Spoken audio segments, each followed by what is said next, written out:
Bem-vindo ao Opinionated aqui na I24 News English, o programa que desafia consensos, analisa os eventos que moldam o nosso mundo e destaca as opiniões dos nossos convidados. Para consideração do nosso público de estreia, eu sou seu apresentador, Benjamin Anthony, CEO do Instituto Miriam.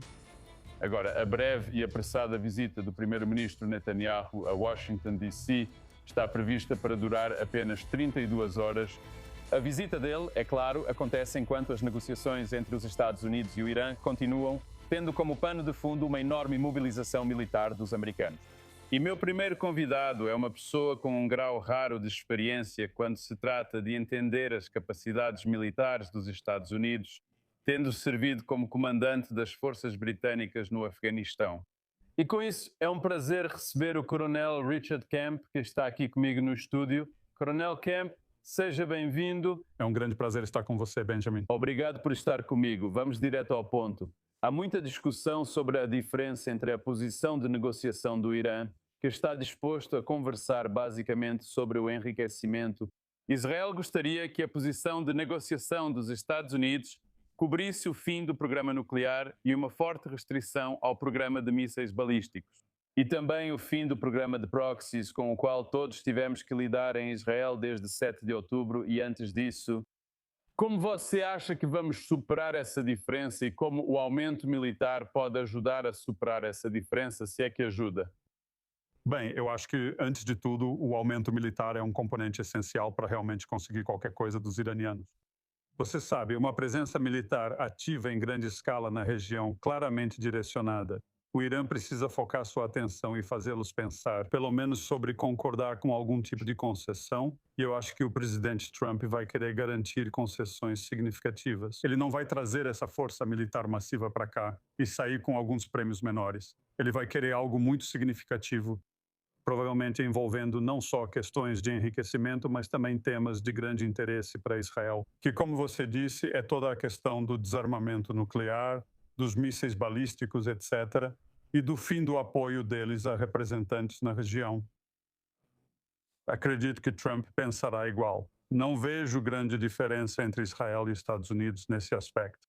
Mas eu realmente acho que, se o Irã for esperto o suficiente para oferecer algo grande para Trump, então ele pode muito bem aceitar isso e recuar, ele pode muito bem fazer isso. Que tipo de coisa os iranianos poderiam oferecer ao presidente Trump para que ele recuasse? Sem, aliás, ser acusado de ser como Barack Obama. Você se lembra? Barack Obama afirmou ter uma linha vermelha que foi cruzada logo em seguida.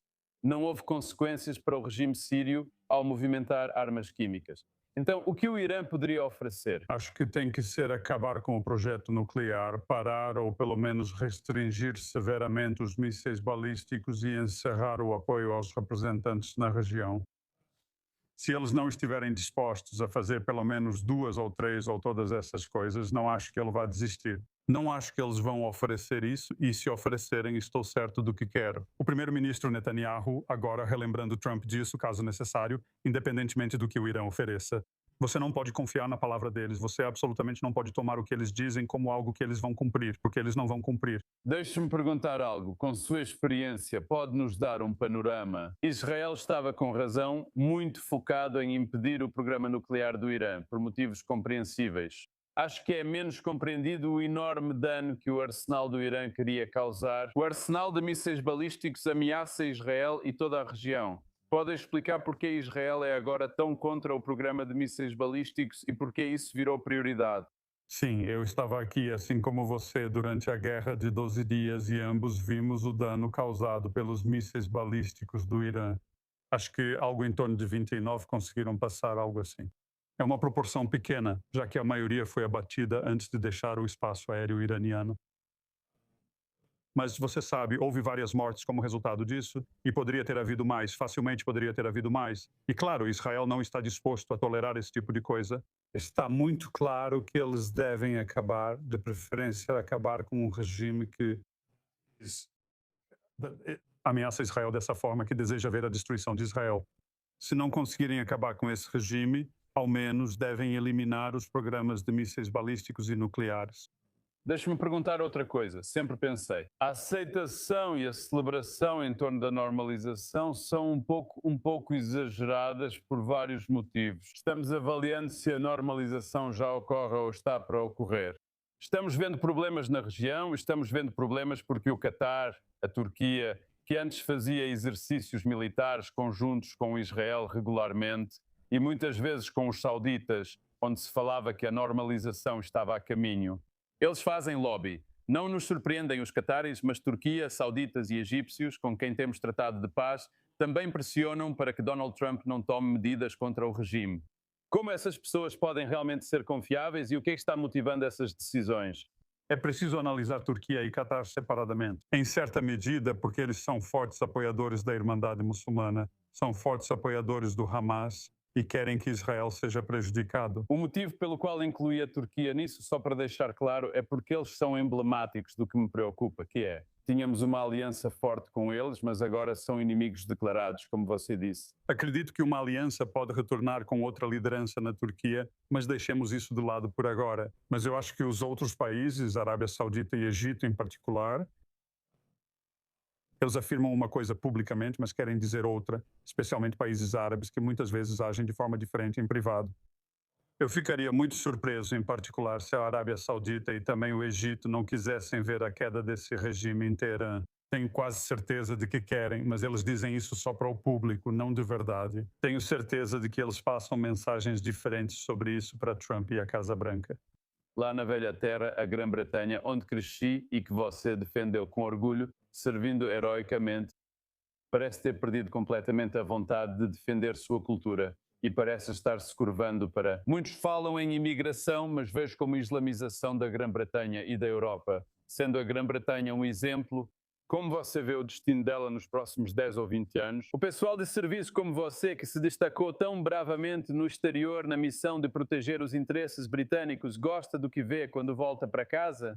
Não posso falar pelos militares em geral, mas o que posso dizer é que os soldados britânicos que lutaram no Afeganistão lutaram contra o Talibã e outros extremistas islâmicos. E havia mais muçulmanos britânicos servindo com o Talibã, lutando ao lado do Talibã contra os britânicos, do que muçulmanos no exército britânico durante aquele período. Acho que isso é um indicativo do estado das coisas. As coisas vão piorar, as coisas vêm piorando, ficando ruins há muitos, muitos anos e só vão piorar. E nenhum governo, nem o atual, nem qualquer governo futuro do Reino Unido tem coragem de parar isso. Se eles quiserem tomar medidas enérgicas para impedir a islamização do Reino Unido, isso vai significar grandes problemas para eles. Eles evitam problemas, pensam no futuro e deixam para que outros resolvam depois.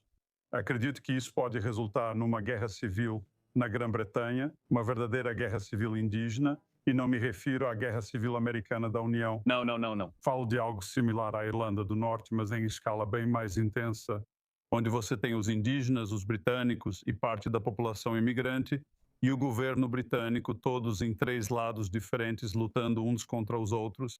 E eu ficaria muito surpreso se isso não acontecesse, porque não há perspectiva de que o governo, qualquer governo hoje, consiga impedir que isso ocorra. O grande problema do povo britânico é a falta de escolha política. Não vivemos realmente em uma democracia, pois, independentemente do partido, as políticas são as mesmas. E isso também se aplica à imigração e à maneira como a população islâmica é permitida crescer. E não apenas crescer em número, mas crescer em domínio. E eles estão cada vez mais ousados. Agora, no Parlamento, desde a última eleição, há algo em torno de 6 deputados islamistas, membros do Parlamento, que foram eleitos com uma plataforma pró-Gaza em uma eleição britânica. Isso será ainda mais comum na próxima eleição. Deixe-me te fazer só mais uma última pergunta baseada na sua resposta. Lá, Keir Starmer conseguiu muito pressionado. Fico satisfeito que ele esteja pressionado, deixando clara a minha posição, mas Keir Starmer me parece a personificação de um político e não de um líder. O fato dele ter conseguido encontrar uma maneira de reconhecer uma aparição fantasma inexistente, Estado palestino. Isso resume o que você está descrevendo. Isso diz tudo. A decisão de reconhecer o Estado da Palestina, que não existe, como você disse, não teve relação com política externa nem com o próprio Estado da Palestina. Tem tudo a ver com agradar os apoiadores do Partido Trabalhista dele, que são uma combinação de pessoas islâmicas que apoiam sua própria religião islâmica ou da extrema esquerda. E a combinação do que é chamado de Aliança Vermelho-Verde na Grã-Bretanha levou a isso. É disso que se trata. É tudo sobre apaziguamento, não tem nada a ver com o que está acontecendo aqui, nada. Bem, Coronel Richard Kemp, é um privilégio tê-lo aqui. Muito obrigado pela presença.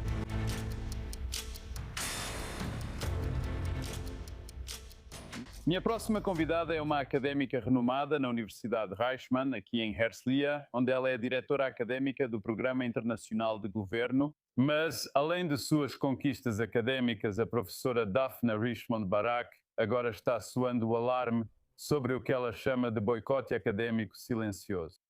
Não apenas de académicos israelenses, o que já seria horrível o suficiente, mas também de académicos judeus, para discutir sua experiência pessoal com esse fenómeno perigosamente insidioso. Estou muito feliz em receber a professora Daphna Richmond Barak aqui no estúdio. Obrigado por estar comigo. Obrigada por me receber no programa. Então quero começar direto pelo assunto.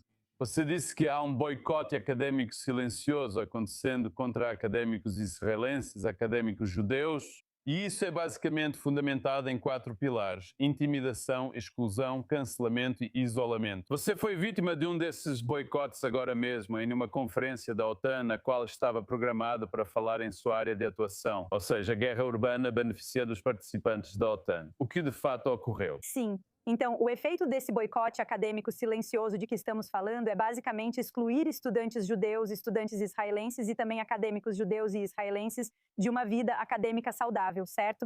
E o que aconteceu comigo nos últimos dias foi isso. Fui convidada para falar em um evento da OTAN sobre ambientes especiais, incluindo guerra urbana, com foco em guerra subterrânea. Esse planejamento durou 1 ano. Diversos e-mails trocados, como costuma ocorrer ao marcar um evento. Por fim, a programação foi enviada aos participantes com meu nome, afiliação e tudo pronto. E então eu recebo um e-mail me dizendo que, infelizmente, não poderei participar dessa reunião por causa da minha participação. Basicamente, há um membro da OTAN que está se opondo à minha participação. Eu sou persona não grata e, portanto, não poderei comparecer. Então, esse é um exemplo de como uma acadêmica, eu não sou. Até mesmo um representante oficial das FDI ou do governo israelense está sendo impedido de entrar nos círculos da OTAN por enquanto e no futuro. Então você falou sobre como eles estão basicamente retardando a destruição de uma carreira acadêmica promissora. Académicos precisam de tempo para pensar, é para isso que são pagos. Eles precisam de tempo para organizar suas ideias, fazer suas pesquisas e depois publicar seus artigos. Existe um famoso axioma na academia: ou você publica ou perece. Então, ao prender os académicos em várias desculpas para que eles não possam ir a uma conferência, pode ser porque não há despesas que possam pagar ou por uma ideia paternalista, como dizer que é perigoso demais você ir à conferência. Dizem que fazem isso para seu bem. Ao fazer isso, eles estão, na verdade, causando o completo fim da carreira académica de alguém. A academia se baseia na visibilidade. Quando ocorre um cancelamento desses, não é só um evento ou viagem que deixa de acontecer. O que realmente vai acontecer? A consequência disso são menos citações, menos exposição. Colaborações futuras não vão se concretizar. Aquela publicação com aqueles colegas não vai acontecer. Então, quando você perde essa visibilidade, é basicamente quando você começa a encolher, certo? E quando você encolhe agora, você sente os efeitos muito mais tarde. E quando isso acontece em grande escala, vai se acumulando. Acho que parte do problema desse boicote silencioso é que ele não é formal, faz parte da ideia, certo? É informal. Além disso, as condições ficam tão ruins que as pessoas acabam se afastando, certo? Elas deixam de se inscrever nessas bolsas ou participar dessas conferências por medo de rejeição. Os alunos não aparecem nas aulas, certo? Porque sabem que não vão poder expressar suas opiniões. E isso é, de fato, o que reduz a academia. Quando você não pode mais estar naquele palco global e acaba isolada. Falando sobre a redução da academia, o primeiro-ministro Netanyahu fez uma declaração sobre sua importância, mas depois reconsiderou. Mas ele fez uma declaração sobre o desejo de ver Israel se tornar uma Esparta, uma nação Esparta, quase uma nação isolada, muito, muito forte. Isso não funciona no meio acadêmico devido às colaborações que você mencionou. Agora, quero te perguntar, acho que as pessoas poderiam entender se os académicos israelenses não concordassem com isso, mas se os académicos israelenses estivessem sendo boicotados. Mas você está dizendo que basta ser judeu aos olhos do avaliador e você será boicotado. Sua carreira acadêmica será limitada, é isso mesmo? Houve uma conferência interessante na Universidade Rachman há alguns meses sobre antissemitismo nas universidades francesas. E havia vários acadêmicos que vieram nessa delegação, acadêmicos muito corajosos, devo dizer, e todos eles relataram, nenhum deles era israelense. Todos relataram ter seguranças nas portas das salas, mesmo não ensinando temas ligados a Israel. Não há nada específico sobre o que eles fazem ou quem eles são, além do fato de serem judeus. E isso basicamente os coloca em risco. E os alunos deles também estão enfrentando esse ambiente realmente desagradável, em que sabe quem quer entrar em uma aula quando tem um segurança na porta. Todos relataram várias situações que viveram, por isso vieram a Israel para compartilhar suas histórias. Então, com certeza, isso está acontecendo com acadêmicos judeus também nos Estados Unidos. Eu estava na conferência da Associação de Estudos Internacionais em Chicago no ano passado e havia muitos acadêmicos judeus que mal se lembravam de que eram judeus antes de 7 de outubro. De repente, eles veem cartazes por todo o campus com seus nomes e fotos escritos procurado. E eles não conseguem mais ter uma carreira acadêmica saudável, produtiva e visível. Então vamos passar para outro assunto. Quero dizer, você foi basicamente desconvidado daquela conferência da OTAN para falar sobre sua especialidade. Você costuma falar sobre guerra de túneis e urbana. Você é um especialista reconhecido nisso, com a impossibilidade de ir e falar que você enfrentou e que você está dizendo fora do espaço. Eu quero saber uma coisa. O governo israelense está ajudando? Olha, o governo israelense não está ajudando, e eu só quero dizer isso. Eu não acho que a forma como a academia ou Israel é percebida no cenário internacional é uma das principais prioridades deste governo. Acho que isso nem está no radar deles. Quando enfrentamos isso, precisamos primeiro conversar entre nós, acadêmicos, e compartilhar nossas histórias. Esse é um dos motivos de eu estar aqui hoje. Precisamos fazer isso sem vergonha, sendo fortes e orgulhosas de quem somos. E também precisamos lidar com isso sozinhas, absolutamente por conta própria. Você diria que isso é pior na Europa ou nos Estados Unidos, na América? Acordei com algo que venho alertando há anos, esse tsunami. Como falei do antissemitismo nos campi que estava se aproximando, agora eles estão atentos. Mas não creio que saibam bem o que fazer. Em qual continente o boicote acadêmico está crescendo mais rápido, Europa ou América? Estamos na mesma situação. Sou responsável pelo Programa Internacional de Governo na Reichmann e recebo pessoas no meu escritório. Já vi gerações de estudantes. 17 anos de estudantes que estudam, estudantes que se formam, estudantes que entram no mercado de trabalho, estudantes que querem fazer doutorado. E eles relatam histórias semelhantes, né? Seja sobre instituições europeias ou sobre instituições americanas. É uma história muito parecida e é uma história que está se desenrolando e que eles estão agora percebendo. Eles estão fazendo escolhas sobre educação com base em onde se sentem seguros ou, pior ainda, onde se sentem menos inseguros. Quando estudantes de uma nova geração equilibram educação e identidade ao fazer escolhas assim, perguntando se vão poder expressar sua opinião ou se vão ser silenciados. Acho que essas são as verdadeiras questões. Ao conversar com acadêmicos franceses, percebi que sempre surgia uma pergunta, ou todos pensavam nela. Então, a universidade é um microcosmo do que está por vir para a sociedade francesa, ou isso vai realmente permanecer restrito à academia? A resposta para isso é clara nos Estados Unidos e na Europa. Isso não ficará restrito às universidades. Isso é um aviso do que está por vir em uma escala maior. Claro. Então, minha última pergunta, resposta rápida. Temos agitadores judeus e israelenses piorando essa situação, incluindo professores, talvez aqui em universidades em Israel? Não que eu saiba, em Israel. Eu sei que na Europa definitivamente há pessoas que estão fazendo críticas muito duras, e não é só crítica. Aqui, estamos falando de realmente tomar medidas a favor desses boicotes. É uma preocupação real. Quero dizer que uma das coisas que mais ouço atualmente é como a própria comunidade judaica está virando as costas para os estudantes israelenses que estão estudando no exterior, e quando as comunidades judaicas deixam de apoiar seus irmãos e irmãs israelenses que vêm estudar por 1 ou 2 anos em Londres, por exemplo, estamos com um problema sério. Então, isso realmente tem um alcance muito amplo e precisamos lidar com essas questões. Existem maneiras de fazer isso. As pessoas estão procurando onde investir hoje em dia, certo? Porque elas não querem dar seu dinheiro para a Universidade de Colômbia. O que elas podem fazer é dar dinheiro para professores da Universidade de Colômbia, por exemplo, que são simpáticos à causa. Para convidar acadêmicos israelenses para basicamente fazer um contraponto ao BDS, certo? Fazer isso também em outras universidades. Existe um ótimo programa no MIT, liderado por professores, para garantir que esses laços entre Israel e o MIT realmente continuem. Então, eles têm doadores investindo dinheiro nisso, o que vale a pena investir. Obrigado por estar conosco e por esclarecer esse assunto difícil. Agradeço muito.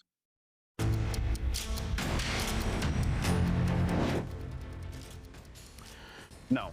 Mudando de assunto, o chamado para levar judeus às sinagogas é um lema lamentavelmente incompleto quando se avalia a melhor forma de proteger urgentemente o futuro judaico-americano. Porque se os judeus não se sentirem seguros nessas sinagogas, eles simplesmente deixarão de frequentar. Envolvidos por um tsunami de ódio aos judeus, agora eles precisam ir às academias de boxe, aos dojos, às aulas de primeiros socorros e sim aos estandes de tiro. Eles devem rapidamente se transformar em protetores treinados, capazes e formidáveis de seu modo de vida tão valorizado, não como militantes, mas como defensores. Os líderes judeus americanos deveriam implorar aos seus congregantes que, de vez em quando, deixem os bancos das sinagogas para proteger pessoalmente suas instituições. O que eu estou prestes a compartilhar é uma resposta, não um gerador de planos horríveis que já estão sendo tramados por aqueles que odeiam judeus para matar judeus. Usando armas de fogo que estão facilmente disponíveis, e se você duvida disso, eu te convido a conferir as salas de bate-papo online. Após a falha de 7 de outubro em Israel, nós nos voltamos para dentro em busca de proteção. O credo israelense de continuidade sempre declarou que nós nos defendemos por nós mesmos. Mas o júri americano ainda não consegue determinar a melhor forma de se manter seguro. Então aqui vai apenas uma sugestão. Ainda hoje, quando me aproximo das entradas de sinagogas nos Estados Unidos, sou recebido por um segurança, um guarda armado, por assim dizer. Para testar a seriedade desses sentinelas, peço educadamente que indiquem onde ficam os serviços principais. De forma direta, ainda sou repetidamente conduzido a uma massa coletiva de possíveis vítimas, justamente pelos indivíduos que são pagos e nos quais se confia para fornecer proteção. Agora, essa prática não só das sinagogas, mas dos estabelecimentos judaicos americanos em geral, de terceirizar sua segurança para uma empresa externa precisa acabar. Líderes comunitários bem-intencionados estão, de forma ingênua e equivocada, confiando sua segurança a pessoas que não sabem, não se importam ou não acreditam na natureza das ameaças que estão se formando contra vocês. Seria mais ou menos equivalente a isso se os israelenses pedissem para as Nações Unidas enviarem forças de paz para nos ajudar em 8 de outubro e então, na verdade, esperar tolamente que eles realmente façam isso agora. A verdade é que transformar um mercenário de praticamente inútil para altamente útil exige um pouco de esforço. Simplificando, eles precisam ser constantemente acompanhados por voluntários da comunidade que são treinados para determinar de forma rápida e sensata quem pode passar e quem não pode. Acredito que isso seja mais do que possível de se fazer. Considere que, em Israel, nossos soldados de combate representam apenas 11% da nossa força total. Os líderes da comunidade judaica precisam começar exatamente aí, vocês precisam encontrar os seus 11%, vocês precisam designá-los para essa missão. Fazer isso não vai custar nada para vocês, mas pode muito bem evitar o próximo desastre iminente. Se isso acontecer, a comunidade judaica americana pode finalmente começar a temer. Um pouco menos tranquilos pelo fato de que, assim como nós aqui em Israel, os judeus americanos decidiram de uma vez por todas que vão se defender sozinhos. E assim encerramos este episódio do programa. Junte-se a mim na próxima semana para mais opiniões.